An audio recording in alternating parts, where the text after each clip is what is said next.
শিল্পাঞ্চল আশুলিয়ায় প্রায় বন্ধের উপক্রম সড়ক মহাসড়কে যান চলাচল। জীবনের ঝুঁকি নিয়ে চলাচলকারীরা প্রতিনিয়তই পড়ছেন দুর্ঘটনায়, তবুও নেই কার্যকর কোনো প্রতিকার। আশুলিয়া প্রতিনিধি শেফালী নিতুর রিপোর্টে বিস্তারিত। এই দৃশ্য শিল্পাঞ্চল আশুলিয়ার বিভিন্ন জাতীয় গুরুত্বপূর্ণ সড়ক মহাসড়কের। এমন সড়কে চলতে গিয়ে প্রতিদিনই ঘটছে দুর্ঘটনা, যানবাহন উল্টে হতাহতের ঘটনা ঘটছে সড়কে। এমন অবস্থা বহুদিন ধরেই। বর্ষায় সড়কের এই রূপ নিয়েছে ভয়ানক ফাঁদে, তবুও নেই কার্যকর পদক্ষেপ। সম্প্রতি সড়ক ও জনপথ নিজেদের দায় এড়াতে এলিভেটেড এক্সপ্রেসওয়ে প্রকল্প কর্তৃপক্ষকে সড়কটি মেরামতের জন্য চিঠি দিয়েছে।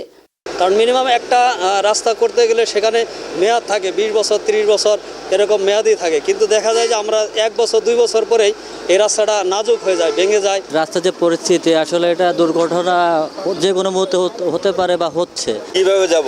যাওয়ার তো কোনো ব্যবস্থা নাই। 5 ঘন্টা লাগবে আমার এখান থেকে আব্দুল্লাহপুর যাইতে। গাড়ি কিছুক্ষণ আগে এখানে 2টা গাড়ি নষ্ট হয়ে পড়ে আছে, যাইতে পারতেছি না। রপ্তানি থেকে বাইবে লাইতে লাগে 4-5 ঘন্টা। খানাখন্দ অতিরিক্ত, মানে যে কোনো সময় দুর্ঘটনা ঘটতে পারে। একদিকে পুরো ভাঙা সড়কে এলোমেলো যান চলাচল, অন্যদিকে সড়কের উপর উল্টে পড়া যানবাহন সরাতে হিমশিম খাচ্ছে ট্রাফিক পুলিশ। অনবরত বৃষ্টির কারণে এই অতি সম্প্রতি বেহাল অবস্থা। এটা এমন অবস্থা হয়েছে, প্রতিদিন অসংখ্য গাড়ি পড়ে যায়। এত বড় বড় গর্ত, এই গাড়ি পড়ে যায়, গাড়ি পড়ে রাস্তা বন্ধ হয়ে যায়। এই গাড়িগুলো তোলা কিন্তু সহজ ব্যাপার না।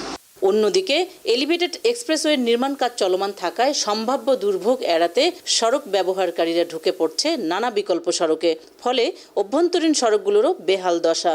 এমন দুর্ভোগ থেকে জনসাধারণকে বাঁচাতে সড়ক সংস্কার সহ প্রয়োজনীয় ব্যবস্থা নেওয়ার দাবি উপজেলা প্রশাসনের।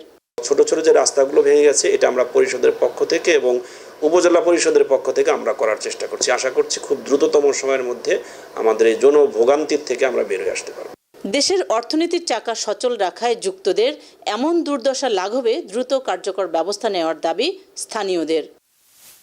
শেফালী মিতু, বাংলাভিশন, আশুলিয়া, ঢাকা।